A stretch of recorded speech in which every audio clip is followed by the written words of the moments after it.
الحمد لله وكفى وسلام على عباده الذين اصطفى أما بعد فأعوذ بالله من الشيطان الرجيم بسم الله الرحمن الرحيم ويا آدم اسكن أنت وزوجك الجنة فكلا من حيث شئتما ولا تقربا هذه الشجرة فتكونا من الظالمين فوسوس لهما الشيطان ليبدي لهما ما أوري عنهما من سوآتهما وقال ما نهاكما ربكما عن هذه الشجرة إلا أن تكونا ملكين أو تكونا من الخالدين وقاسمهما إني لكما لمن الناصحين صدق الله العظيم رب اشرح لي صدري ويسر لي أمري واحلل عقدة من لساني يفقهوا قولي اللهم صل على محمد وعلى آل محمد كما صليت على إبراهيم وعلى آل إبراهيم إنك حميد مجيد اللهم بارك على محمد وعلى آل محمد كما باركت على إبراهيم وعلى آل إبراهيم إنك حميد مجيد اللهم ارحمنا بالقرآن العظيم واجعله لنا إماما ونورا وهدى ورحمة اللهم ذكرنا منه ما نسينا وعلمنا منه ما جهلنا وارزقنا تلاوته آناء الليل وآناء النهار واجعله لنا حجة يا رب العالمين آمين يا رب العالمین۔ عزیز طلباء السلام علیکم ورحمۃ اللہ وبرکاتہ۔ امید ہے آپ خیر و عافیت سے ہوں گے، اللہ تعالیٰ آپ کو اپنی حفظ و امان میں رکھے۔ میں نے آج تھوڑا سا پیچھے سے جو ہے وہ پڑھا ہے، پچھلی دفعہ ہم نے آیت نمبر 22 تک پڑھ لیا تھا، میں نے آج دانستہ طور پر آیت نمبر 19 سے جو ہے وہ پڑھا ہے۔ قصے آدم ابلیس چل رہا ہے، اس حوالے سے کچھ باتیں جو ہیں وہ پچھلی کلاس میں ہم کرنے کی خواہش رکھتے تھے، لیکن نماز کا وقت ہو گیا تھا تو پھر اس وقت اس کو ختم کر دیا گیا تھا۔ تو قصہ آدم ابلیس قرآن کریم میں 7 جگہ جو ہے وہ آیا ہے، اور ہر جگہ کچھ نہ کچھ نئی بات بھی اللہ تعالیٰ نے کی ہے، لیکن بہرحال یہ قصہ قرآن کریم میں 7 جگہ آیا ہے۔ تو اس کے اندر جو مین سبق ہے، بنیادی سبق ہے، وہ کیا ہے؟ وہ یہ ہے کہ غلطی جو ہے وہ آدم علیہ السلام سے بھی ہوئی، غلطی شیطان سے بھی ہوئی۔ اللہ تعالیٰ نے فرشتوں کو حکم دیا کہ آدم علیہ السلام کو سجدہ کرو، تو تمام فرشتوں نے جو ہے وہ سجدہ کیا، اور یہ ابلیس بھی وہاں موجود تھا، تو لہٰذا اس حکم میں وہ بھی شامل ہوا کہ تم بھی سجدہ کرو، لیکن وہاں چونکہ یہ فرشتوں کی صفوں میں تھا تو لہٰذا اس نے سجدہ کرنے سے انکار کر دیا۔ تو لہٰذا اس سے یہ ایک خیال پیدا ہوا کہ شاید یہ کوئی فرشتہ تھا جس نے جو ہے وہ آدم علیہ السلام کو سجدہ کرنے سے انکار کر دیا، لیکن اللہ تعالیٰ نے پھر سورہ کہف کے اندر اس کی وضاحت کر دی۔ یہ ایک جگہ وضاحت آئی ہے پورے قرآن حکیم میں، باقی کسی جگہ یہ نہیں ہے، لیکن ایک جگہ وضاحت آئی، فرمایا کان من الجن ففسق عن امر ربی، یہ جنوں میں سے تھا اور اپنے رب کے حکم کی اس نے نافرمانی کی تھی۔ تو لہٰذا وضاحت کی گئی کہ یہ فرشتہ نہیں تھا جس نے حکم کی نافرمانی کی ہو، بلکہ یہ جنوں میں سے تھا۔ ہاں، اپنی عبادت، اپنے زہد، اپنے تقوی کی وجہ سے یہ فرشتوں کی صف کے اندر جو ہے وہ شامل ہو چکا تھا، تو لہٰذا اس حکم کے اندر یہ شریک تھا۔ تو فرمایا یہاں اب اللہ تعالیٰ نے جب ایک تو وہ قصہ ہم پڑھ چکے کہ جب آدم علیہ السلام کو تخلیق کیا گیا اور اللہ تعالیٰ نے کہا کہ سجدہ کرو، تو کہا اس نے سجدہ کرنے سے انکار کر دیا، تو اللہ نے پوچھا کیوں تو نے سجدہ کرنے سے انکار کیا ہے؟ تو کہنے لگا انا خیر منہ، میں اس سے جو ہے وہ بہتر ہوں، خلقتنی من نار وخلقتہ من طین، تو نے مجھے تو جو ہے نا آگ سے بنایا ہے، اس کو تو نے مٹی سے بنایا، تو میں جو ہوں نا اس سے بہتر ہوں۔ تو بہرحال اس سے غلطی ہوئی، اور پھر نہ صرف یہ کہ غلطی ہوئی، جب اللہ تعالیٰ نے اس کو سزا دی تو کیا اس نے کہا قال فبما اغویتنی، اے اللہ جیسے تو نے مجھے جو ہے نا وہ بھٹکایا ہے، گمراہ کیا، معاذ اللہ۔ تو یہ کہنے لگا یعنی غلطی اپنی ہے، تیری مشیت میں نہ تھا میرا سجود، ٹھیک ہے، کہ یہ تو تیری مرضی نہیں تھی نا کہ میں سجدہ کروں، تو اصلاً تو میں نے اس لیے سجدہ نہیں کیا۔ تو قال فبما اغویتنی، اے اللہ جیسے تو نے مجھے گمراہ کیا ہے نا، تو اب میں بھی ان کو گمراہ کروں گا، لاقعدن لہم صراطک المستقیم، میں سیدھے راستے پر بیٹھوں گا ان کے، جو بھی ہدایت کا راستہ ہے، پھر میں ان کے پاس آؤں گا، ان کے سامنے سے آؤں گا، ان کے پیچھے سے آؤں گا، ان کے دائیں سے آؤں گا، ان کے بائیں سے آؤں گا، اور تو اکثر کو شکر گزار نہیں پائے گا۔ اللہ نے پھر اسے وہاں سے ذلیل و خوار کر کے نکال دیا اور کہا کہ قیامت تک کے لیے مہلت ہے تیرے پاس، اب تو قیامت تک کے لیے زندہ رہے گا، اور جو جو تیری پیروی کریں گے ہم سب کو جہنم کے اندر ڈال دیں گے۔ اب اس کے بعد آدم علیہ السلام کو حکم ہوا کہ آپ اور آپ کی بیوی جو ہے نا وہ جنت میں رہیں۔ تو ایک تو تقریباً اس میں اتفاق کی بات ہے، تقریباً یعنی متفق ہیں سب، اتفاق وہ دوسرے والا نہیں بلکہ متفق والا اتفاق ہے یا متفق ہے اس بات پر کہ یہ جنت وہ جنت نہیں ہے جس کے اندر مرنے کے بعد داخل ہونا ہے، اس کے اندر شیطان داخل جو ہے وہ نہیں ہو سکتا، تو یہ جنت تو ایسی ہے جس کے اندر شیطان جو ہے وہ داخل ہوا ہے۔ پھر دوسری بات، اگلی بات جو ہے وہ اختلافی ہے، وہ یہ کہ یہ جنت کہاں ہے جس جنت کے اندر آدم علیہ السلام کو رکھا گیا، آیا یہ جنت اسی زمین کے اوپر ہے یا آیا آسمانوں میں کہیں ہے؟ دونوں طرح کی آراء موجود ہے۔ بعض لوگ کہتے ہیں کہ اسی طرح کی زمین کے اوپر ہی کوئی جگہ تھی جہاں جو ہے وہ ان کو خصوصی پروٹوکول کے تحت اللہ تعالیٰ نے رکھا، بعض کہتے ہیں نہیں آسمانوں کے اوپر کوئی تھی جگہ وہاں سے، بہرحال جو بھی ہو اللہ نے حکم دیا۔ پھر جب ان سے جو ہے نا وہ غلطی ہو گئی، وہاں پر اللہ تعالیٰ نے اس جنت میں جب رکھا تو کہا کہ جہاں سے مرضی کھاؤ پیو، بس اس درخت کے قریب مت جانا، وَلَا تَقْرَبَا هَٰذِهِ الشَّجَرَةَ، تم دونوں نے اس درخت کے قریب مت جانا ورنہ تم دونوں ظالموں میں سے ہو جاؤ گے۔ اب ان دونوں سے جو ہے وہ غلطی ہوئی، تو قرآن حکیم یہ بھی وضاحت کرتا ہے کہ دونوں سے غلطی ہوئی، جیسے پرانی کتابوں میں یہ بات کر دی گئی کہ عورت سے غلطی ہوئی، جو ایو ہے، جو اما حوا کو ہم کہتے ہیں، انگلش میں اس کو ایو کہتے ہیں، تو غالب کو معنی ایول، برائی کی جڑ، وہ عورت کو بنا دیا گیا کہ یہ عورت جو ہے نا یہ برائی کی جڑ ہے۔ تو اسی نے جو ہے وہ پہلے خود پھل کھایا اور اسی نے جو ہے نا وہ آدم علیہ السلام کو بھی پھل کھلایا، تو عورت جو ہے وہ خود گمراہ ہوئی، پھر اس نے مرد کو بھی گمراہ کیا۔ اللہ تعالیٰ نے پھر اس کی وضاحت کر دی قرآن حکیم کے اندر آ کر کہ نہیں، ایسی بات نہیں ہے، دونوں سے خطا ہوئی، فوسوس لہما الشیطان، دونوں کو شیطان نے جو ہے نا پھسلا دیا، دونوں سے غلطی ہو گئی۔ اب بہرحال جب آدم علیہ السلام سے اللہ تعالیٰ نے پوچھا کہ آپ نے اس درخت کا پھل کیوں کھایا، وہ بھی کہہ سکتے تھے یا اللہ ہم سے تو غلطی ہو گئی، ہم نے تو یہ سمجھا تھا کہ یہاں سے جو ہے نا جیسے شیطان نے ہم سے قسمیں کھائی تھی، تو یہ شیطان نے ہمیں قسمیں کھائی تھی ہمارے سامنے آ کر کہ تم دونوں تو فرشتے ہو جاؤ گے، تم دونوں کو ہمیشہ کی زندگی مل جائے گی، اور اس قسم کی قسمیں کھائی تھی تو ہم تو اس کے بہکاوے میں آئے ہیں، تو اس وجہ سے ہم نے کھائے۔ ریزن بیان کر سکتے تھے آدم علیہ السلام، اما حوا دونوں جو ہے وہ ریزن بیان کر سکتے تھے، لیکن انہوں نے کوئی ریزن بیان نہیں کی، انہوں نے کہا یا اللہ واقعی جو ہے وہ ہماری غلطی ہے، ربنا ظلمنا انفسنا وَإِن لَّمْ تَغْفِرْ لَنَا وَتَرْحَمْنَا لَنَكُونَنَّ مِنَ الْخَاسِرِينَ، یا اللہ ہم سے واقعی غلطی ہو گئی، ہم بس واقعی ظلم کر بیٹھے، کوئی ریزن نہیں ہے، ہاں ہم سے غلطی ہو گئی، تو ہمیں ہماری غلطی کو معاف کر دیا۔ اللہ نے پھر ان کی غلطی کو معاف کر دیا۔ تو یہ فرق ہے شیطنت اور آدمیت کے درمیان۔ شیطنت کیا ہے کہ غلطی کرو اور اس غلطی کی وجہ بیان کرو کہ میں نے تو یہ غلطی کی تھی، اس کی وجہ یہ ہے کہ چونکہ یہ ہو گیا تھا اور چنانچہ یہ ہو گیا تھا، تو اپنی اس غلطی کی وجہ جو ہے وہ بیان کی۔ اور جو ہے وہ آدمیت کیا ہے، آدمیت یہ ہے کہ غلطی ہو جائے، اس غلطی کو تسلیم کر کے اللہ تعالیٰ سے اپنے گناہوں کی معافی مانگ لی جائے، تو یہ ہے آدمیت۔ تو ہم آدم علیہ السلام کی اولاد میں سے، تو ہم آدمی ہیں، تو ہم نے شیطان نہیں بننا۔ تو اللہ تعالیٰ یہ سبق قرآن حکیم میں 7 دفعہ میں دیتے ہیں۔ اب آپ سوچیں کہ جو قرآن حکیم مسلسل پڑھتا ہے اور ایک پارہ بھی جس کا روز پڑھنے کی عادت ہے، تو مہینے میں کم از کم 7 دفعہ جو ہے نا وہ اس سبق کو دہرائے گا کہ میں نے آدمی بننا ہے، میں نے شیطان نہیں بننا، میں نے آدم علیہ السلام کے نقش قدم پر چلنا ہے، میں نے شیطان کے نقش قدم پر نہیں چلنا۔ اور اگر میرے سے کوئی گناہ ہوئے ہیں تو میں نے ان کی کوئی وجوہات نہیں بیان کرنی کہ جی یہ وجہ تھی تو میں نے یہ کر لیا اور یہ وجہ تھی تو میں نے یہ کر لیا۔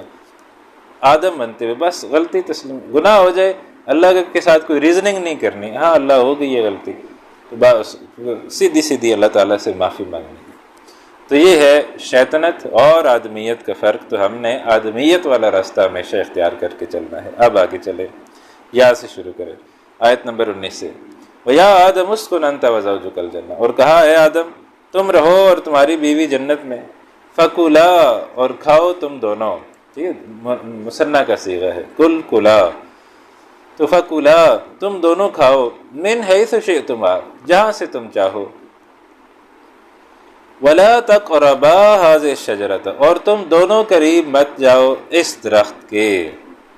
یہ استعارہ بھی ہو سکتا ہے کہ ممکن ہے، جیسے بعض علماء نے یہ بیان فرمایا کہ جنسی تعلق قائم کرنے سے روکنا اصل تھا، مقصود تھا کہ جنسی تعلق نہیں قائم کرنا، اسی لیے وہ شرمگاہیں بھی ڈھکی ہوئی تھی۔ بعض نے کہا نہیں، واقعی کوئی پھل تھا جس کو جو ہے وہ نہیں کھانا تھا۔ وہ بہرحال اس میں اختلاف ہے، تو اللہ چونکہ وضاحت نہیں ہے تو ٹھیک ہے، ہم تسلیم کرتے ہیں جو بھی ہوگا، بہرحال ان سے پھر غلطی ہوئی۔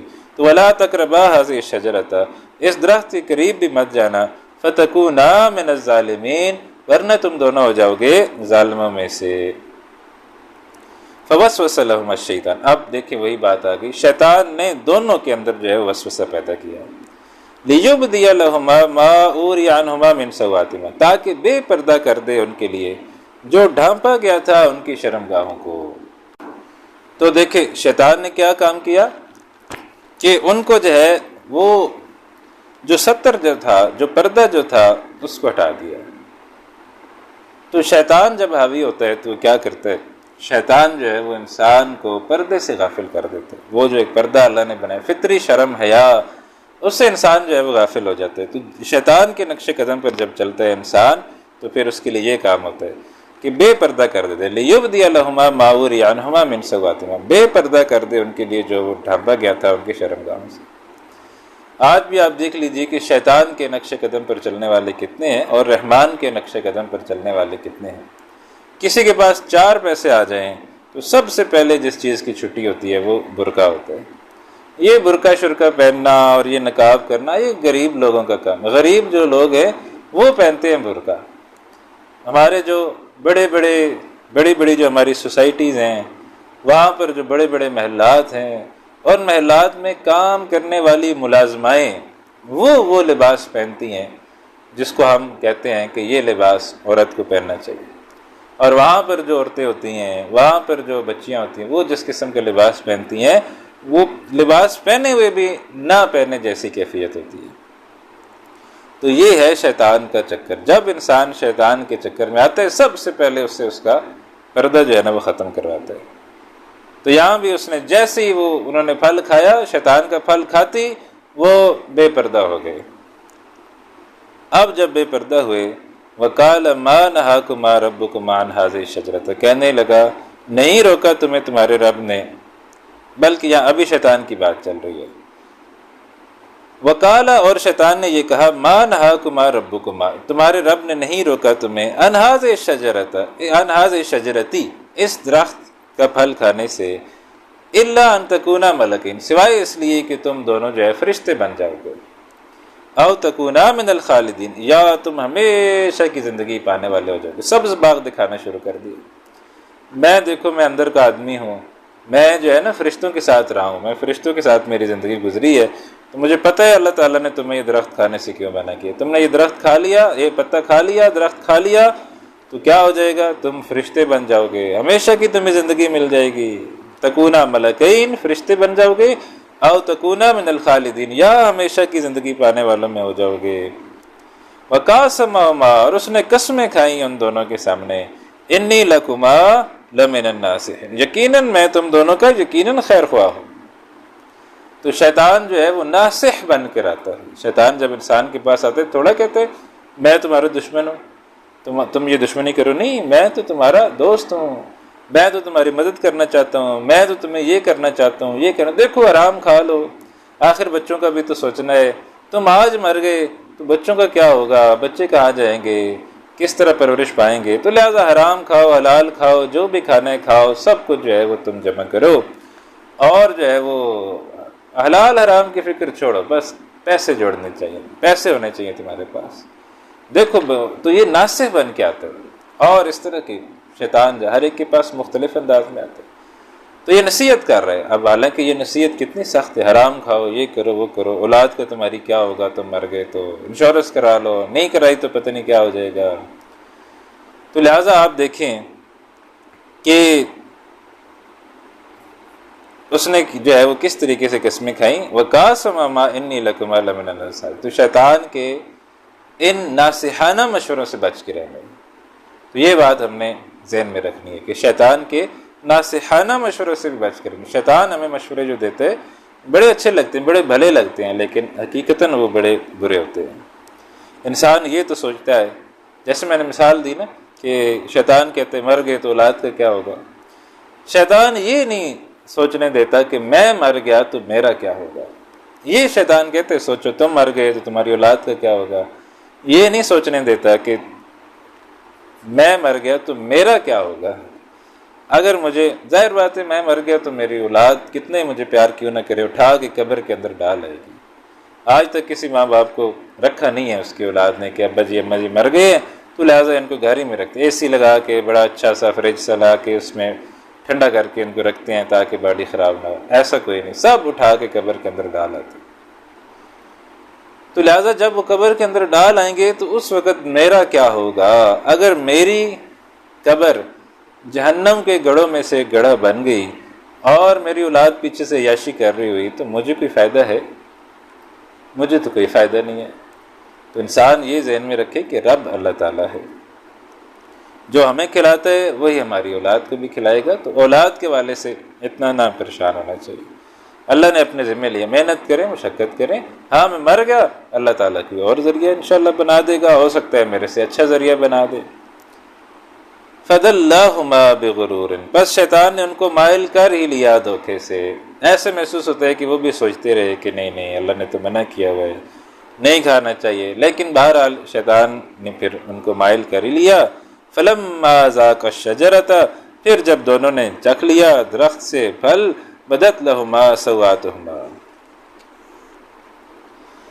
تو ظاہر ہو گئی ان پر ان کی شرم گاہیں۔ شیطان جو ہے وہ یہی چاہتا ہے کہ انسان آدم جو ہے نا بے لباس ہو، اور اس کی یہ خواہش ہے کہ آدم کو اور آدم کی نسل کو کسی طریقے سے بے لباس جو ہے وہ کر دیا جائے۔ تو آج آپ دیکھ لیجئے اس کے راستے کیسے کیسے لوگ، کیا مرد کیا عورتیں، عام ابھی تو نہیں، عورتوں کے والے سے ذرا یہ زیادہ سنجیدگی سے دیکھنے والی بات ہے، مردوں کے والے سے شاید اس طرح نہیں۔ سردی ہوگی تو مرد نے جو ہے نا وہ اوپر ہیلمٹ پہنا ہوگا، اوپر پینٹ کوٹ پہنا ہوگا، دستانے پہنے ہوں گے، اوپر کوٹ پہنا ہوگا، نیچے پتہ نہیں کیا پہنا ہوگا، اوپر پینٹ پہنی ہوگی، پھر وہ جرابیں پہنی ہوں گی، دو جرابیں، پھر شوز، ایسے پورا اپنے آپ کو مرد ڈھانپ کے چلے گا۔ اور عورت پیچھے بیٹھی ہوگی کھلے بالوں کے ساتھ، بازو یہاں تک، اور جیسے پتہ نہیں سردی تو اس کے لیے ہے ہی کوئی نہیں۔ تو لہٰذا یہ چیزیں ذرا عورتوں کے اندر زیادہ ہو گئیں کہ یہ جو بے لباسی ہے یہ جتنی ان کے اندر شدت کے ساتھ ہونی چاہیے تھی وہ اپوزٹ ہو گئی۔ تو مردوں میں آپ دیکھیں، مرد جو بھی لباس ہو، پینٹ شرٹ ہو، شلوار قمیض ہو، اور کوئی لباس ہو، مرد کا پورا لباس، لیکن عورت کا لباس کیا ہے، ادھر سے بازو غائب ہو گئے، گلے جو ہے وہ اور نیچے آتے آتے اور نیچے آ گئے، پتہ نہیں کہاں تک گلوں کو پہنچانا ہے، اور دیکھیں کہ لباس اس کا کہاں سے کہاں تک پہنچا دیا۔ تو بدت لہما سوآتہما، تو ظاہر ہو گئی ان پر ان کی شرمگاہیں۔ وطفقا یخصفان علیہما من ورق الجنت، اور لگ گئے دونوں ڈالنے اپنے اوپر جنت کے پتے۔ وہ پھر درخت سے پتے توڑے اور اپنے آپ کو پھر ان سے جو ہے وہ ڈھانپا۔ اس کا مطلب پہلے جو ہے نا وہ کوئی ایک غیر مرئی قسم کا کوئی پردہ حائل تھا جس وجہ سے وہ ایک دوسرے کی شرمگاہوں کو نہیں دیکھ سکتے تھے، لیکن جیسے وہ نافرمانی کی، جیسے وہ پھل کھایا تو اللہ سبحانہ وتعالیٰ کی وہ جو پروٹیکشن تھی ایک وہ ختم ہو گئی، اور وہ جو ہے وہ انہوں نے جو ہے وہ پھل کھا لیا اور وہ ایک دوسرے پر عیاں ہو گئی۔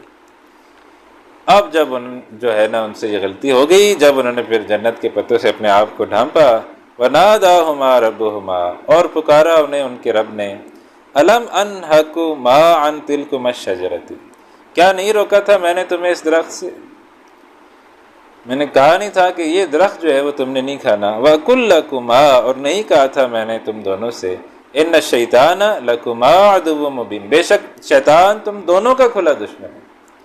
جیسے مرد کا دشمن شیطان ہے، کہتے حرام کھاؤ، سود کھاؤ، اور جو ہے وہ رشوتیں لو، بیمانیاں کرو، دھوکہ کرو، فراڈ کرو، مرد کو اس طریقے سے جہنم میں پہنچانے کی فکر ہے، عورت کو دوسرے طریقے سے جہنم میں پہنچانے کی فکر ہے، تو وہ لگا ہوا ہے اپنے کام میں۔ دعا کل لکما، اور میں نے کہا نہیں تھا تم دونوں سے، ان الشیطان لکما عدو مبین، بے شک شیطان تم دونوں کا کھلا دشمن ہے۔ اب دیکھیں، اب یہ بات ہے اصل جو شروع میں بھی آئی ہے، خطا کا اعتراف کر لینا یہ آدمیت ہے۔ غلطی ہو جائے، ہم انسان ہیں، ہمیں اللہ تعالیٰ نے فرشتہ بنایا نہیں ہے، ہم سے بے شمار غلطیاں ہوں گی، تو لہٰذا ہم سے جو ہے وہ اگر غلطی ہو گئی تو فوراً جو ہے وہ معافی مانگ لینی چاہیے، جیسے آدم علیہ السلام نے معافی مانگ لی۔ اور آدم علیہ السلام نے کیا کہا؟ قال ربنا ظلمنا انفسنا، آدم علیہ السلام اور ان کی زوجہ نے عرض کیا، اے ہمارے رب، ہم نے ظلم کیا اپنی جانوں پر، وَإِن لَّمْ تَغْفِرْ لَنَا وَتَرْحَمْنَا، اور اگر تو نے نہ بخشش فرمائی ہماری، وَتَرْحَمْنَا، اور تو نے اگر ہمارے اوپر رحم نہ کیا، لَنَكُونَنَّ مِنَ الْخَاسِرِينَ، تو ہم ضرور ہو جائیں گے خسارہ پانے والوں میں۔ یہ ہے آدمیت کہ جب غلطی ہو جائے تو انسان اپنی غلطی کا اعتراف کر لے کہ اے اللہ مجھ سے غلط، میرے سے گناہ ہو گئے، میں اپنے اس گناہ کی معافی چاہتا ہوں۔ تو لَنَكُونَنَّ مِنَ الْخَاسِرِينَ، ضرور ہم ہو جائیں گے خسارہ پانے والوں میں۔ قَالَ اهْبِطُوا بَعْضُكُمْ لِبَعْضٍ عَدُوٌّ، فرمایا اللہ نے تم اب نیچے اتر جاؤ، تم میں سے کچھ دوسرے کے لِبَعْضٍ عَدُوٌّ، تم میں سے اب ایک دوسرے کے دشمن ہیں۔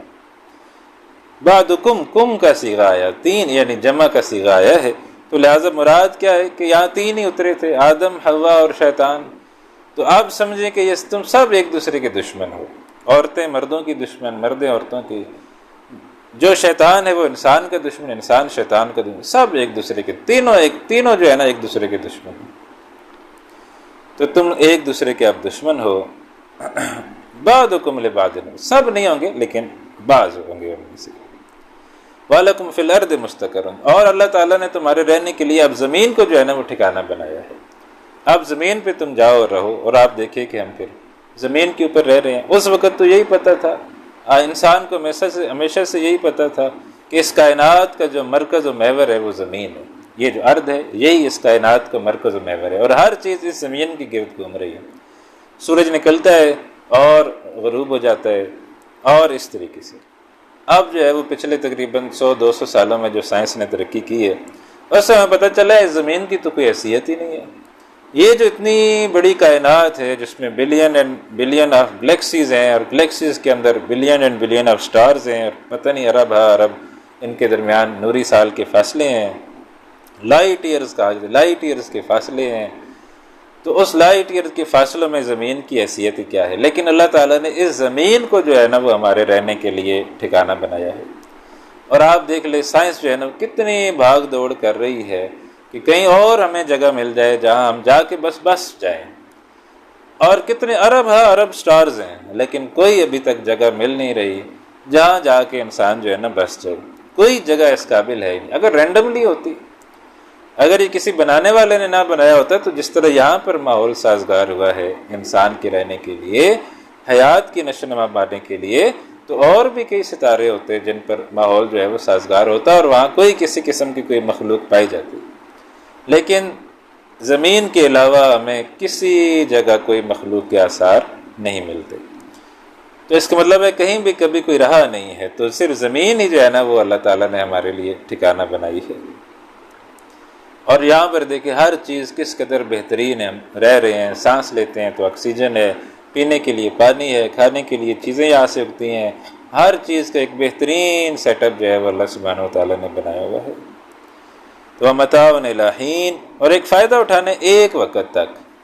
اب اس میں یہ بھی مراد ہو سکتا ہے کہ انسان نے فائدہ اٹھانا ایک وقت تک، پھر وہ اس کی موت آ جاتی ہے اور وہ مر جاتا ہے، اور ایک یہ کہ یہ زمین کا بھی ایک وقت مقرر ہے، اس زمین سے بھی ایک وقت تک فائدہ اٹھایا جا سکے گا، پھر اس کے بعد یہ زمین بھی رہنے کے قابل نہیں رہے گی۔ جیسے آج اب سائنس یہ بات ماننے پر مجبور ہو گئی، پہلے تو کہتے تھے نہیں کوئی قیامت نہیں آئے گی نہیں، لیکن اب سائنسدان یہ بات کہتے ہیں کہ اس زمین کے اوپر کچھ ایجز جو ہے وہ آتے ہیں، کوئی جو ہے کبھی یہ زمین آگ کا گولہ بن جاتی ہے، کبھی یہ زمین پتہ نہیں برف کا وہ ایک گولہ بن جاتی ہے، تو گلیشیئر بن جاتی ہے، تو مختلف ادوار جو ہیں وہ زمین کے اوپر آتے رہتے ہیں، اور ان کا یہ کہنا ہے کہ اب جو اس کے بعد دور آنا ہے وہ ایک آگ کا گولہ بننا ہے، تو اب جو ہے وہ اس کا ٹمپریچر آہستہ آہستہ بڑھے گا، آہستہ آہستہ بڑھے گا، اور 2-3 ہزار سال کے اندر یہ زمین رہنے کے قابل نہیں رہے گی، یہ زمین سے انسان ختم ہو جائے گا۔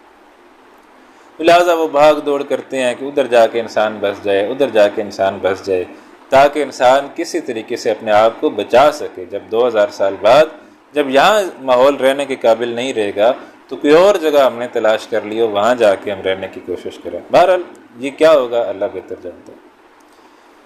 تو وَلَكُمْ فِي الْأَرْضِ مُسْتَقَرٌّ وَمَتَاعٌ إِلَىٰ حِينٍ، فائدہ اٹھانا ہے ایک وقت تک۔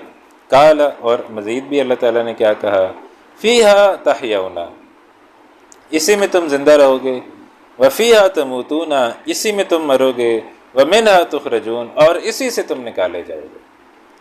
تو لہٰذا اس ٹکڑے سے تو یہی لگتا ہے کہ اور کہیں جگہ ملنا مشکل ہے۔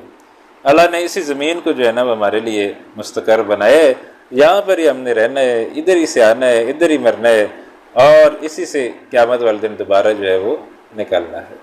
تو لہٰذا اس سے تو یہی لگتا ہے کہ شاید سائنسدانوں کی یہ کوششیں شاید کامیاب نہ ہو سکے۔ بہرحال کیا ہوگا واللہ اعلم۔ قرآن کے حوالے سے کوئی بھی بات کرتے ہوئے 100 دفعہ 1000 دفعہ سوچنا چاہیے، کوئی غلط بات نکل جائے تو وہ ہماری اپنی سوچ ہے۔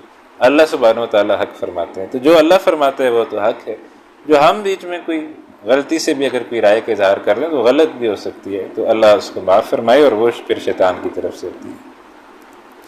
اب یہاں پر قصہ آدم ابلیس میں جو اسباق ہمیں دیتے ہیں وہ اسباق کے 10 سبق ہیں جو اللہ تعالیٰ نے اس رکوع کے اندر ہمیں دیے ہیں۔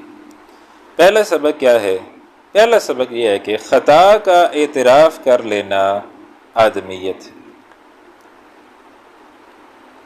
انسان کا اصل مقام کہ غلطی ہو جائے تو بس اللہ تعالیٰ سے معذرت کرے کہ یا اللہ میرے سے غلطی ہوئی ہے، تو خطا کا اعتراف کر لینا، خطا کو مان لینا، یہ کیا ہے؟ آدمیت ہے۔ نمبر 2 کیا ہے؟ آدم علیہ السلام سے خطا کروائی گئی، یعنی شیطان نے ہم سے خطا کروائی، جبکہ ابلیس نے خود سے اللہ تعالیٰ کی نافرمانی کی۔ آدم علیہ السلام کو تو ایک اعتبار سے اگر ہم کہا جائے تو دھوکہ دیا گیا کہ شیطان نے ان کو اپنے چال کے اندر پھنسا لیا، تو گویا آدم علیہ السلام کو ایک دھوکہ دیا گیا، اور اس دھوکے کے تحت انہوں نے خطا جو ہے وہ کی، لیکن شیطان نے جو ہے نا وہ از خود جو ہے وہ خطا کر لی۔ تو اگر کوئی بھی کبھی ہم دھوکے سے کوئی گناہ کر لیں تو وہ اور معاملہ ہے، لیکن ہم خود کوئی گناہ کریں تو وہ اور معاملہ ہے۔ تیسری وجہ حسد، شیطان نے جو ہے وہ حسد کیا اور کہا کہ میں اب اس کو سجدہ کروں، یہ میں اس سے بہتر ہوں، میں کیوں اس کو سجدہ کروں؟ تو لہٰذا اس نے حسد کی وجہ سے سجدہ کرنے سے انکار کر لیا، اور حسد کی وجہ سے وہ کیا بن گیا؟ شیطان بن گیا، ورنہ پہلے وہ فرشتوں کے اندر جو ہے وہ شامل تھا۔ تو حسد سے بچنا چاہیے۔ چوتھی بات کیا ہے؟ شیطان کا ہدف کیا ہے؟ انسان کو اللہ تعالیٰ کی نظروں میں گرا دے، یہ ثابت کر دے کہ اے اللہ تو نے جو کہا تھا نا کہ ان کو سجدہ کیا جائے، تیرا یہ حکم معاذ اللہ ٹھیک نہیں تھا، یہ نہیں تھے اس قابل کہ ان کو سجدہ کیا جاتا۔ تو شیطان کا ہدف کیا ہے؟ کہ اللہ تعالیٰ کی نظر میں انسان کو گرا دیا جائے۔ نمبر 5، شیطان جو ہے وہ صراط مستقیم پر بیٹھتا ہے اور لوگوں کو گمراہ کرتا ہے۔ سیدھے راستے پر جب بھی آپ چلیں گے پھر شیطان جو ہے نا وہ آپ کے سامنے آئے گا۔ نمبر 6، شیطان بڑے ہی ناصحانہ خیرخواہ انداز میں بات کرتا ہے، بڑے یعنی وہ یہ نہیں کہ میں تمہارا دشمن ہوں تو اب تم یہ کام کر لو، نہ دوست بن کے آتا ہے اور دوست بن کے آ کے کہتا ہے کہ یہ کام کر لو۔ نمبر 7، شیطان کا جو ہدف ہے وہ انسانی لباس ہے، وہ انسان کو لباس سے جو ہے وہ محروم کروانا چاہتا ہے، برہنہ مادر ذات برہنہ جو ہے وہ کرانا چاہتا ہے۔ نمبر 8، حیا انسان کی فطرت کے اندر رچی بسی ہے۔ اصل جو انسان کی فطرت ہے وہ کیا ہے؟ حیا۔ تو اصل فطرت انسان کی حیا ہے، ہاں جب وہ بے حیا ہوتے ہیں تو پھر اس کی فطرت سمجھے کہ مسخ ہو چکی ہے۔ نمبر 9، آدم و حوا علیہ السلام نے خطا کی مگر شیطان کی طرح دلائل نہیں دیے بلکہ شرمندگی کا اظہار کیا۔ تو انسان کو بھی جب بھی اس سے خطا ہو تو شرمندگی کا اظہار کرنا چاہیے۔ اور نمبر 10، حوا نے آدم علیہ السلام کو نہیں بھڑکایا تھا، اس کی وضاحت ہوگی کہ کہا گیا کہ جی وہ حوا نے بھڑکا دیا تھا، ایسی کوئی بات نہیں، دونوں سے جو ہے وہ غلطی ہو گئی ہے۔ تو یہاں پر جو ہے وہ یہ رکوع مکمل ہوا۔ تو اب ہم آگے چلتے ہیں۔ فرمایا اللہ سبحانہ و تعالیٰ نے یا بنی آدم قد انزلنا علیکم لباسا یواری سوآتکم وریشا. اب فرمایا جا رہا ہے اے بنی آدم لباس کے اندر جو ہے نا وہ تقوی اختیار کرو. اے بنی آدم قد انزلنا علیکم لباسا، یقیناً ہم نے اتارا ہے نازل کیا ہے تمہارے لیے وہ لباس یواری سوآتکم جو ڈھانپتا ہے تمہاری شرمگاہوں کو، وریشن اور باعث زینت بھی ہے. لباس کا کیا مقصد ہے؟ ایک یہ مقصد ہے کہ وہ شرمگاہ کو ڈھانپتا ہے، اور دوسرا مقصد یہ کہ لباس سے انسان جو ہے وہ خوبصورت دکھتا ہے. کسی نے بہت خوبصورت لباس پہنا ہو تو وہ بہت خوبصورت دکھتا ہے، کسی نے کوئی بہت گندا لباس پہنا ہو تو وہ گندا دکھتا ہے. تو لہٰذا لباس کے دو مقصد، ایک مقصد کیا کہ شرمگاہ کو ڈھانپنا، اور دوسرا مقصد کیا کہ خوبصورت. وَلِبَاسُ التَّقْوَىٰ ذَلِكَ خَيْرٌ، یہ تو ظاہری لباس ہے، لیکن ایک لباس ہے تقویٰ کا، اللہ سے ڈرنے کا لباس، پرہیزگاری کا لباس، وہ سب سے زیادہ بہتر ہے. ذَلِكَ مِنْ آیَاتِ اللَّهِ، یہ اللہ تعالیٰ کی نشانیوں میں سے ہے. لَعَلَّهُمْ يَذَّكَّرُونَ، تاکہ وہ جو ہے وہ نصیحت قبول کریں. تو لباس جو ہے نا وہ اس میں خاص احتیاط جو ہے وہ ہمیں کرنی چاہیے. ہمارے ہاں شیطان نے پھر بڑے ناصحانہ انداز میں، جیسے بھی ہم نے اتنا پڑھا، بڑے ناصحانہ انداز میں شیطان آ کے کیا کہتا ہے، پردہ تو دل کا ہوتا ہے جی، یہ جو برقع ہے اور یہ ہے اور وہ ہے، اس کی بھلا کیا ضرورت، پردہ تو اصل میں دل کا پردہ ہے، تو دل کا پردہ ہونا چاہیے، وہ باقی ظاہر کے پردے کی کیا حاجت ہے. تو یہ جو ہے یہ شیطان کے ہتھ کنڈے ہیں. پردہ دل کا بھی ہوتا ہے لیکن پردہ جسم کا بھی ہے، لباس میں بھی پردے میں خاص احتیاط. تو جو لباس ہے وہ کیسا ہونا چاہیے، جو ہم نے لباس پہننا ہے اس کی کیا خوبیاں ہونی چاہیے. پہلا، لباس پورے سطر کو چھپانے والا ہو، اور مرد کا سطر مختلف ہے، عورت کا سطر جو ہے وہ مختلف ہے. تو لباس ایسا ہونا چاہیے جو اس کے پورے سطر کو چھپانے والا ہو. پھر ایسا باریک نہ ہو کہ جسم نظر آئے، بالکل جالی والا اور جسم تو سارا نظر آ رہا ہو، تو ایسا لباس بھی پہننے کی اجازت نہیں ہے. پھر اتنا چست نہ ہو کہ اعضائے جسمانی نمایاں ہو رہے. عورتیں جو ہے وہ اکثر ایسا لباس پہنتی ہیں جو باریک ہوتا ہے، اس میں جسم نظر آنے کا اندیشہ ہے. مرد جو ہے وہ ایسا لباس پہنتے ہیں کہ اتنا چست ہوتا ہے کہ پورے جسم کے ابھار نمایاں ہو رہے ہوتے ہیں. تو لہٰذا وہ بھی نامناسب ہے، دونوں غلط ہیں. خود نمائی کے لیے لباس میں اسراف نہ ہو، 50,000 کا جوڑا پہنا ہوا ہے جی، تو لہٰذا اس کے اندر اتنا اسراف نہیں. پیسہ کسی کے پاس بہت ہے تو وہ ہو، لیکن اسراف نہیں ہونا چاہیے، مناسب حد تک. آج کل کے زمانے میں مناسب کیا ہے، میرا مناسب کچھ اور ہوگا، میں غریب آدمی ہوں، آپ لوگ سیٹ لوگ ہیں، آپ کا مناسب شاید کچھ اور ہوگا. تو لیکن جو مناسب انسان محسوس کرے. لباس میں تکبر کا اظہار نہ ہو، ایسا لباس نہ ہو کہ جو تکبرانہ ہو، کہ اس میں انسان بیٹھ کے وہ کاٹن پہنی ہوئی ہے تو بیٹھا نہیں جا، میں نے تو کاٹن پہنی ہوئی ہے. مرد عورتوں کا سا اور عورتیں مردوں کا سا لباس نہ پہنیں، ایک دوسرے سے مشابہت نہیں اختیار کرنی چاہیے. بعض لوگوں کو بیچاروں کو یہ جو ہے نا افسوس ہوتا ہے، اللہ نے مجھے مرد کیوں پیدا کر دیا، میں تو میرے سے اللہ تعالیٰ پوچھتے تو میں کہتا جی مجھے عورت پیدا کی جائے، تو وہ بیچارے مرد پیدا ہو جاتے ہیں. لیکن وہ یہاں پھر آ کے پھر کوشش کرتے ہیں کہ کسی طریقے سے وہ عورتوں کا گیٹ اپ کو اختیار کر کے عورتیں بن جائیں. اور کچھ عورتیں ہوتی ہیں جن بیچاروں کی وہ یہ پریشانی ہوتی ہے کہ اللہ نے ہمیں عورت کیوں بنایا، ہمیں تو مرد ہونا چاہیے تھا، تو وہ پھر کوئی مرد بننے کی کوشش کرتے ہیں. ہوتا کیا ہے کہ وہ نہ وہ ادھر کے رہتے ہیں نہ ادھر کے رہتے ہیں، وہ درمیان کی کوئی مخلوق بن جاتے ہیں. تو لہٰذا جو بھی کوئی اس قسم کی حرکتیں کرتا ہے تو اس کو یہ سمجھ لینا چاہیے کہ مرد عورت نہیں بنے گا، عورت مرد نہیں بنے گی، درمیان میں کچھ ہو جائے گا. تو اگر آپ کو یہ پسند ہے تو پھر ضرور کریں. مرد خالص ریشمی لباس سے اجتناب کریں، اس سے اللہ کے نبی صلی اللہ علیہ وسلم نے منع کیا ہے. مردوں کو ریشم سے اور سونے سے تو نہیں پہننا چاہیے.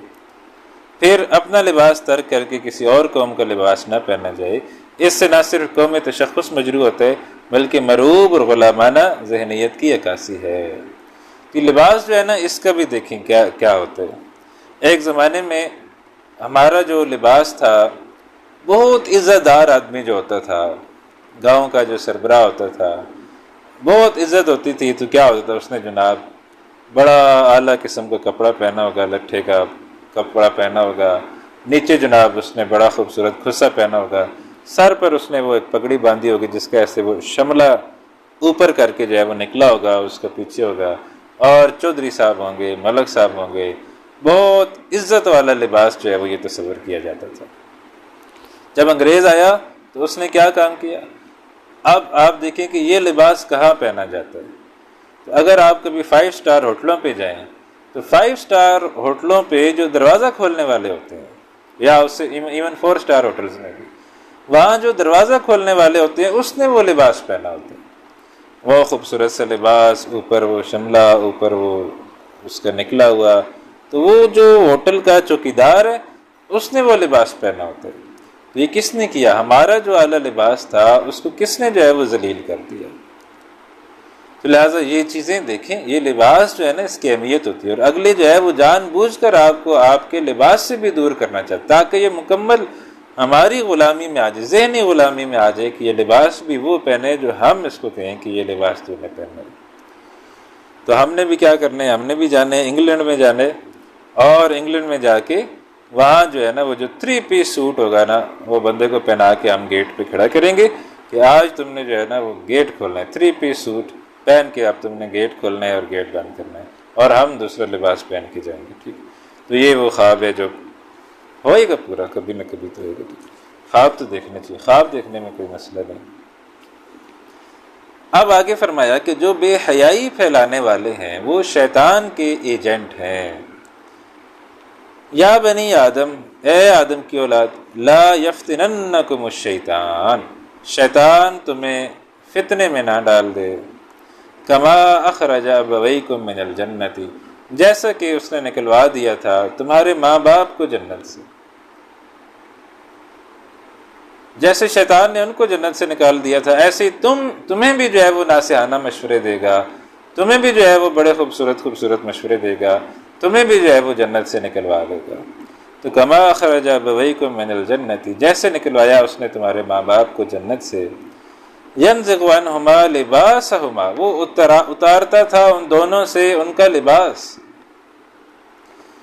تو یہ جو شیطان، میں بار بار یہ بات کہہ رہا ہوں، اللہ بھی یہ بات کہہ رہے، میں اسی کی وضاحت کر رہا ہوں کہ جب شیطان کا غلبہ ہوتا ہے تو انسان لباس کے معاملے میں غیر محتاط ہوتا ہے، اور وہ بے شرمی بے حیائی والا لباس جو ہے وہ پہنتا ہے۔ تو ینزغ عنہما لباسہما، وہ اتارتا تھا ان دونوں سے لباس ان دونوں کا، لیریہما سوآتہما، تاکہ دکھلا دے انہیں ان کے پردے کی جگہ۔ تو لہٰذا تمہارے اوپر بھی جب شیطان غالب آئے گا تو سب سے پہلے یہ پردے کا جو ہے وہ مسئلہ بنے گا۔ انہ یراکم، بے شک وہ تمہیں وہاں سے دیکھتے ہیں، ہوا وہ بھی، وقبیلہ، اور اس کا قبیلہ بھی، یعنی جن۔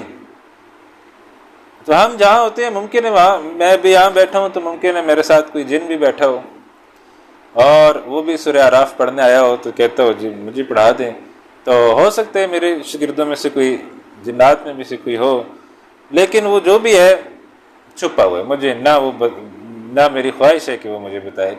اس کے بعد استاد جی اللہ کے پاس پہنچ جائیں گے اگر اس نے بتا دیا، تو لہٰذا وہ مجھے نہ بتائے تو زیادہ بہتر ہے، پڑھتا رہ چکے، بتایا تو پھر ہماری حالت کیا ہوگی۔ تو وہ تو ہمیں دیکھ سکتے ہیں، شیطان تو ہمیں دیکھ سکتے ہیں، ہم انہیں نہیں دیکھ سکتے۔ انہ یراکم، وہ تمہیں دیکھ سکتے ہیں، ہوا وہ بھی دیکھ سکتے ہیں، قبیلو و قبیلو، اس کا جو قبیلہ ہے یعنی جن، وہ بھی تمہیں دیکھ سکتے ہیں، من حیث، وہاں سے، لا ترونہم، تم انہیں نہیں دیکھ سکتے۔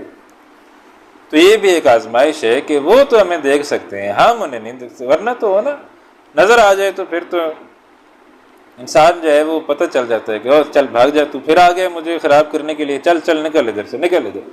وہ جناب ہم کوئی ایسا دوست ہو نا، ہمیں دوست کے بھیدے لباس میں کوئی ہمیں دھوکہ دے 1-2 دفعہ، پھر وہ سامنے آئے تو ہم خود ہی راستہ چینج کر لیتے ہیں، کہتے ہیں بھائی یار آئندہ مجھ سے نہ ملا کر، آئندہ تاکہ میں تجھ سے دھوکہ نہ کھاؤں۔ لیکن یہ ایسا دشمن ہے جو نظر نہیں آتا، اب نظر نہیں آتا تو اب وہ دھوکہ دے دیتا ہے، کبھی انسان اس کا کوئی مشورہ مان لیتا ہے۔ تو لہٰذا آپ اس کو دیکھ نہیں سکتے، لیکن میں آپ کی بات کہتا ہوں آپ اس کو محسوس کر سکتے۔ آپ نے تھوڑا سا اپنا دماغ جو ہے نا وہ حاضر رکھنا ہے۔ جہاں جہاں اللہ تعالیٰ کے احکامات ہیں یہ کرو اور ان سے بچو. جہاں بھی آپ کا دماغ آپ کو یہ کہے، جہاں بھی آپ کو یہ سوچ آئے کہ اللہ تعالیٰ کے حکموں کی خلاف ورزی کرو، آپ سمجھ لیں کہ وہ بھائی صاحب آپ کے قریبی ہیں اور آپ کو مشورہ دے رہے ہیں کہ اللہ تعالیٰ کی مرضی کے خلاف کام کرو، کھا لو پھل. تو ہم جو ہے ہم بھی پھر پھل کھاتے ہیں، روز ہی کھاتے ہیں. آدم علیہ السلام نے تو ایک دفعہ کھایا تھا، ہم تو خیر روز ہی اس کا پھل کھاتے ہیں. تو لہٰذا محسوس ہم کر سکتے ہیں. تو جب بھی کوئی نافرمانی کی بات ذہن میں آئے تو آپ سمجھ لیں کہ یہ ادھر سے مشورہ آیا ہے. انسان بیٹھا ہوتا ہے بڑے مزے سے اور اس کے اچانک ذہن میں یہ خیال آتا ہے یار فارغ بیٹھا ہوں، چلو ٹک ٹاک دیکھ لو. آج کل تو ٹک ٹاک کا زمانہ، ٹک ٹاک، اور اس میں پھر لگا ہوا ہے جناب ہی ہو ہا ہا ہا ہا، پتہ نہیں کیا جو فضول گند ہے وہ ٹک ٹاک کے اندر ہے.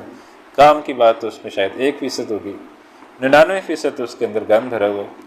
تو اب کہاں سے یہ مشورہ آیا کہ بھائی یہ گند دیکھو؟ آپ کو پتہ ہونا چاہیے کہ یہ اب آپ جو ہے نا وہ پھل کھا رہے ہیں. موبائل پہ ٹائم ضائع، فیس بک، ٹویٹر، فضول بیکار چیزیں، فیملی ویلاگز بن رہے ہیں یوٹیوب کے اوپر، ان کو دیکھا جا رہا ہے. وہ جو گھر سے نکل رہا ہے گھر میں داخل ہو رہے. بھائی دفعہ وہ گھر سے نکلے گھر میں داخل ہو، ہماری بلا سے ہمیں کیا کہ کوئی گھر میں نکل رہا ہے، نہا رہا ہے، کھا رہا ہے، پی رہا ہے، کیا پکا رہے، جو بھی ہے کرے اپنے گھر، ہمیں کیا دلچسپی. Million and million of views ہوتے ہیں، وہ پیسے کما رہے ہیں، پتہ نہیں کیا ہے. تو یہ کہاں، یہ کون ہمیں آپریٹ کر رہا ہے؟ تو یہ شیطان ہمیں آپریٹ کر رہا ہے. تو وہ تمہیں وہاں سے دیکھتا ہے، وہ اور اس کا قبیلہ جہاں سے تم ہمیں نہیں دیکھ سکتے. انا جعلنا الشیاطین اولیاء للذین لا یؤمنون، بے شک ہم نے بنا دیا ہے شیطانوں کو دوست ان کا جو ایمان نہیں رکھتے. ان کے دوست ہیں، وہ پھر انہی کی مرضی پہ چلتے ہیں. صبح اٹھے جھوٹ بولا، جھوٹ سے دن کا آغاز کیا، نماز نہ پڑھی، اس سے دن کا آغاز کیا، پورے دن جو ہے وہ دھوکہ، بے ایمان، فراڈ کرتے رہے. اسی سے جو ہے وہ دن کا جو ہے وہ اختتام ہوا. اور یہ پھر شیطان ہی کے نقش قدم پر چلتی، صبح سے لے کر شام تک یہ شیطان کے نقش قدم پر جو ہے وہ چل رہے ہوتے ہیں. تو جو ایمان والا ہوتے وہ شیطان کا کبھی دوست نہیں ہوتا، لیکن جو غیر مومن ہوتے وہ پھر شیطان کا دوست جو ہے وہ بن جاتا ہے. وَإِذَا فَعَلُوا فَاحِشَةً، جب بھی وہ کوئی بے حیائی کا کام کرتے، قَالُوا وَجَدْنَا عَلَيْهَا آبَاءَنَا، کہتے ہیں ہم نے اپنے باپ دادا کو یہی کرتے پایا.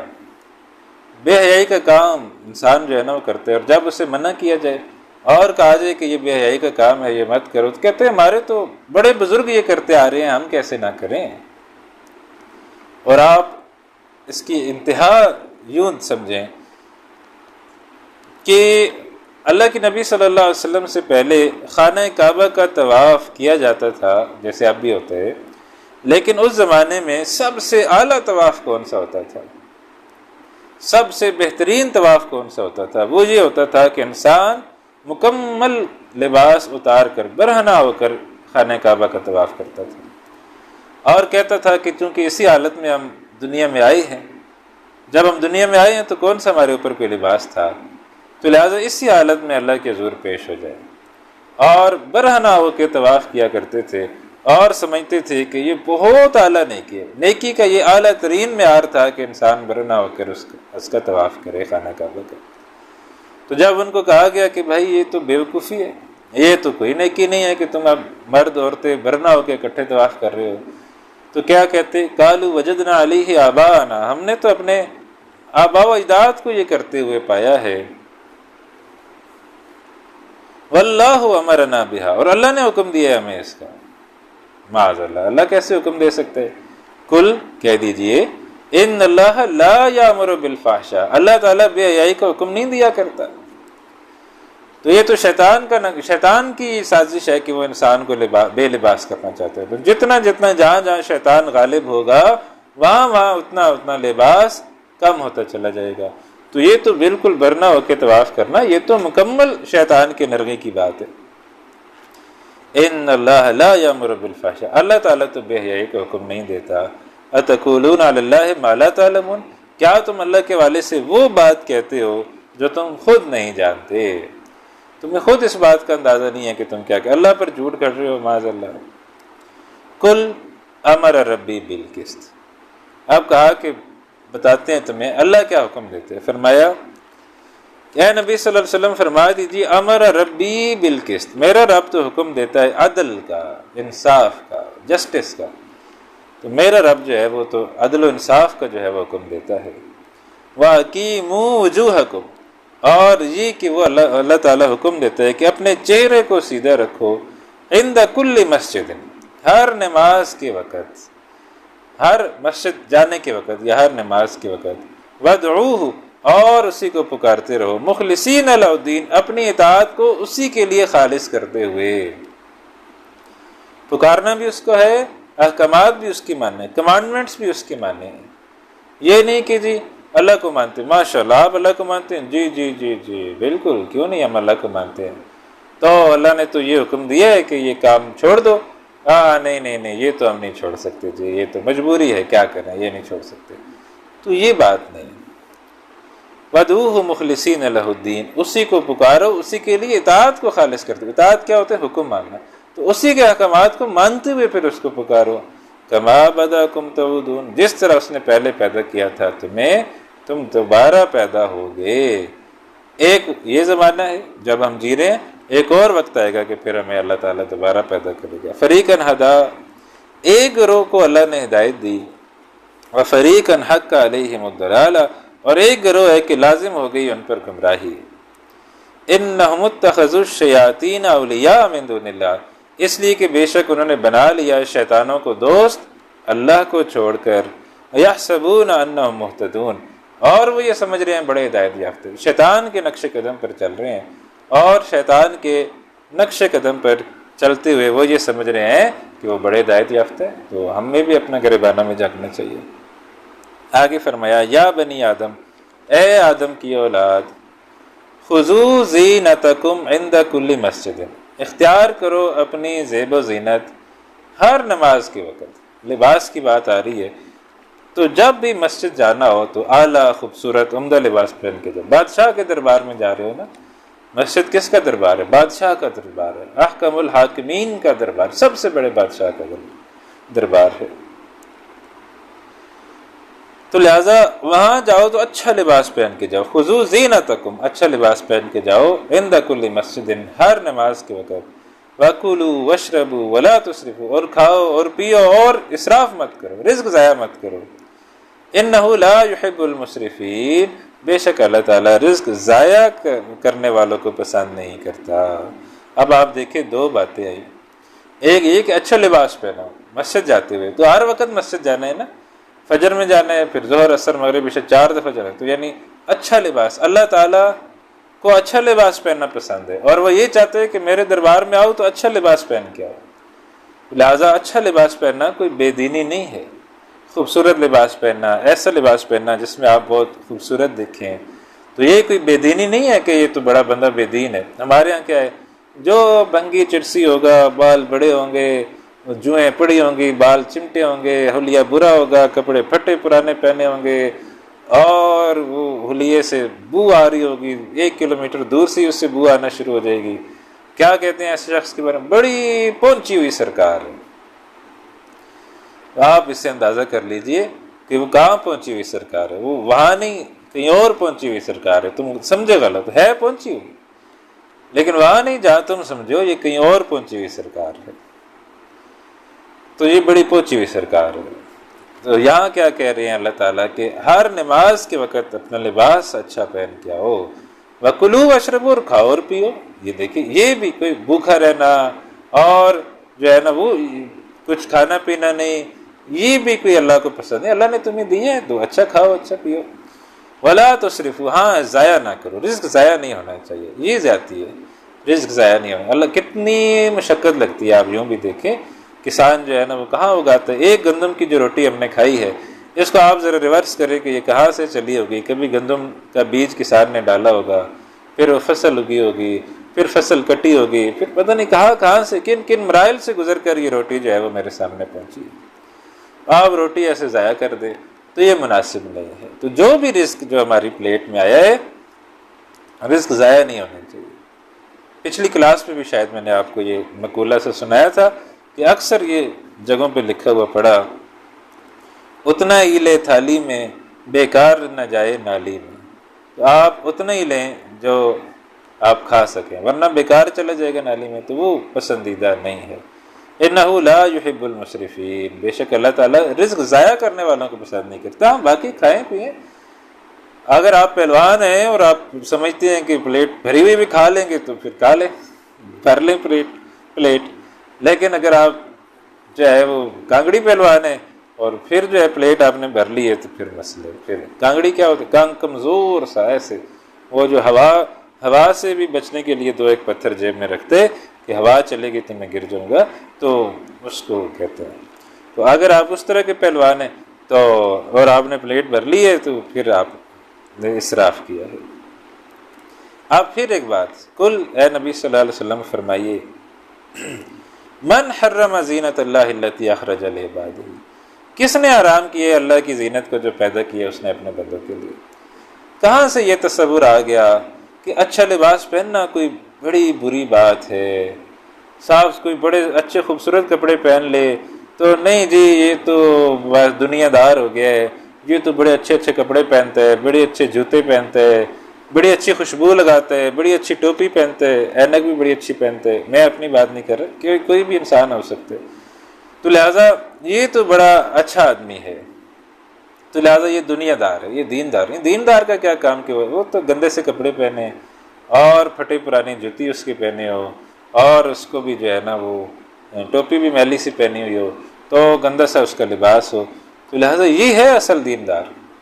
تو یہ ہمارے ہاں بھی یہ تصور پایا جاتا ہے، لیکن اللہ تعالیٰ کیا کہہ رہے ہیں، من حرم زینت اللہ التی اخرج لعبادہ، کس نے حرام کیا ہے اللہ کی زینت کو جو پیدا کی اس نے اپنے بندوں کے لیے، والطیبات من الرزق، اور کس نے حرام کر دی پاکیزہ چیزیں رزق میں سے؟ کس نے جو ہے وہ حرام کی؟ اللہ نے تو کوئی حرام نہیں کی، جو پاکیزہ چیزیں ہیں انہیں کھاؤ پیو، اللہ نے پیدا ہی اس لیے کی ہیں کہ کھائی جائیں، اس لیے تھوڑی پیدا کی ہیں کہ ان کو جو ہے وہ نہ کھایا جائے۔ قل ہی للذین آمنوا فی الحیات الدنیا، فرمائیے یہ چیزیں ان کے لیے جو ایمان لائے دنیا کی زندگی میں بھی ان کے لیے ہیں، یعنی ایمان والوں کے لیے بھی یہ چیزیں ہیں۔ یہ کوئی اچھا کھانا، اچھا پینا، اچھا پہننا ایمان کی نفی نہیں ہے۔ ہی للذین آمنوا فی الحیات الدنیا، یہ چیزیں ان کے لیے جو ایمان لائے دنیا کی زندگی میں، خالصۃ یوم القیامہ، البتہ قیامت والے دن تو پھر خاص ہو جائیں گی ایمان والوں کے لیے۔ قیامت والے آپ دیکھیں نا، جنت میں اللہ تعالیٰ ہمیں کیسا لباس پہنائیں گے، کبھی آپ نے حدیث پڑھی کیسا لباس، شاہانہ لباس ہوگا۔ کوئی نیکی کا معیار یہ ہوتا ہے کہ پھٹے پرانے کپڑے، تو جنت میں ہم یہ پڑھتے ہیں نا کہ جنت میں وہ 40 پھٹے پرانے کپڑے ہوں گے اس کے، اور وہ روز ایک پھٹا پرانا جوڑا پہنا کرے گا، 40 دنوں بعد پھر وہ پہلا پہنے گا، اور جوتے بھی اس کے پھٹے پرانے ہوں گے، کھانے کو اس کے پاس کچھ بھی نہیں ہوگا۔ اللہ تعالیٰ نے کیا جنت کی یہ نعمتیں بیان کی؟ نہیں، وہاں تو اعلیٰ سے اعلیٰ، اس کا مطلب ہے اللہ کو پسند ہے، اور اللہ نے جنت میں یہ نعمتیں بھی رکھی ہیں کہ اعلیٰ سے اعلیٰ لباس، اعلیٰ سے اعلیٰ کھانا پینا، بہترین جو ہے وہ زندگی ہوگی جنت کی۔ تو خالصۃ یوم القیامہ، خالص قیامت کے دن تو ایمان والوں کے لیے یہ چیزیں ہوں گی جو صاف ہیں، پاکیزہ ہیں۔ کذالک نفسر الآیات، اسی لیے ہم واضح کرتی ہیں آیات ان کے لیے، لقوم یعلمون، ان لوگوں کے لیے جو جاننا چاہیں، جو جاہل رہنا چاہیں، جو جہالت پسند کرتے ہوں تو ان کے لیے وہ جو مرضی کرتے رہیں، لیکن جو علم حاصل کرنا چاہیں ان کے لیے پھر اللہ تعالیٰ نے یہ آیات جو ہے نا واضح کی ہیں۔ فرمایا، اب اللہ تعالیٰ نے فرمایا کون کون سی چیزیں اللہ نے حرام کی ہے، تم نے جو ہے وہ کن چیزوں کو حرام ٹھہرا لیا ہے، اور اللہ نے کن چیزوں کو حرام کیا ہے۔ فرمایا، قل انما حرم، کہہ دیجئے یقیناً میرے رب نے جو ہے وہ حرام کیا ہے، ربی الفواحش، میرے رب نے بے حیائی کے کاموں کو، عریانی و فحاشی کے جو کام ہیں وہ اللہ سبحانہ وتعالیٰ نے حرام کی، تو لہٰذا عریانی و فحاشی سے بچنا چاہیے۔ ایسا کوئی لباس نہ ہو جو عریاں ہو، ایسا کوئی لباس نہ ہو جو فحش ہو۔ الفواحش، بے حیائی سے اللہ نے جو ہے نا وہ منع کیا، حرام کیا۔ تو بے حیائی کے لباس ہو، بے حیائی کے کام ہو، جو بھی ہوں، ما ظہر منہا وما بطن، جو ظاہر ہیں ان میں سے وہ بھی، اور جو چھپے ہوئے ہیں وہ بھی، تو سب اللہ نے حرام کی۔ کوئی ظاہری طور پر ایسے وہ کر رہا ہے، لیکن کوئی باطنی طور پر، آج کے دور میں یہ زیادہ بڑا مسئلہ ہے۔ پہلے تو انسان کیا ہی باطنی طور پر کرتا ہوگا، کوئی برے انسان ہوتے ہوں گے جو کوئی غلط حرکت کرتے ہوں گے. آج تو جب میں اور میرا موبائل اکیلے ہوتے ہیں اور میرے ساتھ کوئی نہیں ہوتا، پھر ہمارے لیے امتحان ہوتا ہے کہ اب ہم کیا کریں گے. اور جو تنہائی ہے نا، یہ اس کے اندر پھر اپنی حفاظت کرنا بڑا مشکل ہوتا ہے. تو ما ظاہر منہا و ما بطن، تو جو ظاہر ہیں گناہ ان سے بھی اور جو چھپے ہوئے ہیں ان سے بھی، تو سب سے بچنا ہے. والاثم، اور گناہ سے بچنا ہے. والبغی بغیر الحق، اور اللہ نے حرام کر دیا کس چیز کو؟ بغی، گناہ کو، بغیر الحق، نا حق زیادتی کو، بغاوت کو. بغی بغاوت سے بھی نکلے، بغیر الحق بغیر حق، کسی کے اوپر بغاوت کرنا، نا حق زیادتی کرنا، ظلم کرنا کسی کے اوپر بھی، یہ اللہ تعالیٰ نے حرام کیا ہے. وَأَن تُشْرِكُوا بِاللَّهِ، اور یہ کہ تم شریک ٹھہراؤ اللہ تعالیٰ کے ساتھ، یہ بھی اللہ تعالیٰ نے حرام کیا ہے. مَا لَمْ يُنَزِّلْ بِهِ سُلْطَانًا، نہیں اتاری جس کے لیے اللہ تعالیٰ نے کوئی دلیل. وَأَن تَقُولُوا عَلَى اللَّهِ مَا لَا تَعْلَمُونَ، اور یہ کہ تم کہو اللہ کے بارے میں وہ بات جو تم جانتے نہیں ہو. تو اس بات پہ، ان باتوں سے اللہ تعالیٰ نے جو ہے نا وہ منع کیا ہے. وَلِكُلِّ أُمَّةٍ أَجَلٌ، اور ہر امت کے لیے ایک وقت جو ہے وہ مقرر ہے. جیسے ہر انسان کے لیے ایک وقت مقرر ہے، ایسے ہی ہر امت کے لیے بھی اللہ نے ایک وقت جو ہے وہ مقرر کیا ہے. فَإِذَا جَاءَ أَجَلُهُمْ، تو جب آ جائے گا ان کا مقررہ وقت، لا يستأخرون ساعة، تو نہ وہ پیچھے رہ سکیں گے ایک گھڑی، ولا يستقدمون، نہ وہ جو ہے وہ آگے بڑھ سکیں گے. جب امت کا وہ وقت، امت کی موت کا وقت آ جائے گا، تو پھر امت بھی ایک گھڑی نہ آگے ہو سکے گی، نہ ایک گھڑی پیچھے ہو سکے گی. پھر امت کا بھی خاتمے کا اعلان ہو جائے گا. اور ہم آخری امت ہیں، تو ہمارے خاتمے کا اعلان سے مراد پھر قیامت ہی ہے. یا بنی آدم، اے بنی آدم، اما یاتینکم رسل منکم، اگر آ جائیں تمہارے پاس رسول تم ہی میں سے، یقصون علیکم آیاتی، وہ بیان کریں تم پر میری آیات، فمن اتقی واصلح، تو جو بچا اللہ کی نافرمانی سے اور اس نے اپنی اصلاح کی، فلا خوف علیہم ولا هم یحزنون، اس کے لیے کوئی خوف نہیں ہوگا، نہ وہ غمگین ہوگا. اس دنیا میں بھی نہیں ہوگا، اللہ اسے سکون دے دے گا، اور مرنے کے بعد بھی اس کے لیے آسانیاں ہوں گی. اس کی جو قبر ہے وہ جنت کے باغوں میں سے باغ بن جائے گی، اس کے لیے نعمتیں ہوں گی. والذین کذبوا بآیاتنا، اور جنہوں نے جھٹلایا ہماری آیات کو، واستکبروا عنہا، اور تکبر کیا اور حق کو قبول نہ کیا، واستکبروا عنہا، ان سے استکبار کیا. اولئک اصحاب النار، یہ وہ لوگ ہیں جو جہنم والے ہیں. ہم فیہا خالدون، وہ اس کے اندر ہمیشہ ہمیشہ رہنے والے ہیں. تو قرآن کی آیات ہمارے سامنے ہے. اب تو یہی ہدایت ہمارے سامنے ہے. اللہ کے رسول آئے اور انہوں نے قرآن پڑھ کے سنایا، اور نبی اکرم صلی اللہ علیہ وسلم کے احکامات ہیں. تو اب جو کوئی تقوی کی روش اختیار کرے گا، اپنی اصلاح کرے گا، قرآن کے مطابق اپنے آپ کو بنانے کی کوشش کرے گا، اس کے لیے کوئی خوف نہیں ہوگا، اس کے لیے کوئی غم نہیں ہوگا، وہ جنت میں جائے گا. اور وہ جو جھٹلائے گا اللہ تعالیٰ کی آیات کو اور تکبر کرے گا اور حق کو قبول نہیں کرے گا، وہ ہوں گے جہنم والے. ہم فیہا خالدون، وہ پھر اس کے اندر ہمیشہ رہنے والے. تو میں اور آپ دیکھ لیں، ہم نے قرآن کے مطابق اصلاح کرنی ہے یا خدا نہ خواستہ کچھ اور ہم نے سوچا ہوا ہے. تو الحمدللہ ہم پڑھ رہے ہیں قرآن، تو یقیناً ہمارے پڑھنے کا مقصد یہی ہے کہ ہم قرآن کے مطابق اپنی زندگیاں جو ہے وہ بسر کرنا چاہتے ہیں. اللہ تعالیٰ ہمیں قرآن حکیم ہی کے مطابق اپنی زندگیاں بسر کرنے کی توفیق عطا فرمائے. آمین یا رب العالمین. آج بس یہاں تک ہی پڑھ رہے ہیں، آیت نمبر 36 تک. انشاءاللہ اگلے ہفتے یہاں سے آگے چلیں گے. دعاؤں میں آپ نے یاد رکھنا ہے. انشاءاللہ اگلے ہفتے ملاقات ہوگی. تب تک کے لیے اجازت دیجیے. السلام علیکم ورحمۃ اللہ وبرکاتہ. وآخر دعوانا الحمدللہ رب العالمین.